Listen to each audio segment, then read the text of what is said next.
Here's another in-depth appliance repair video from Sheen Appliance Repair and Parts. Today I'm going to show you how to put a high heat thermostat on a Whirlpool dryer. Tools you'll need: straight screwdriver, Phillips head screwdriver, 1/4 inch and 5/16 nut driver, and a pair of pliers or chan locks. Your basic tools. Alright, we want to take the back off first. So there's 3 screws here on the left side that we need to take out. Then there's 3 more on the right side.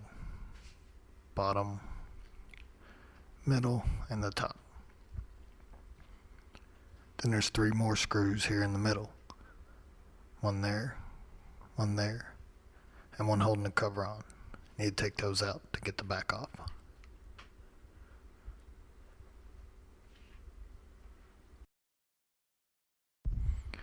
Once we got our back off, we can check out our high heat thermostat.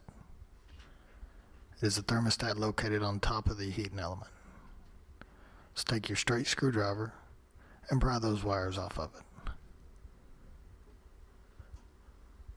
After that, take your 1/4 inch nut driver, take the screw out that's holding it on to the case.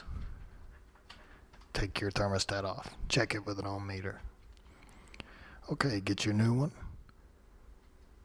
Put it back in there.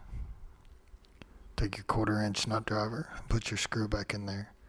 Secure it firmly to the case of the heating element. Then after that, we'll put our wires on.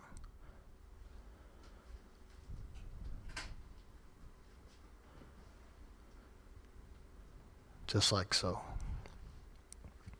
Then you'll put your dryer back on.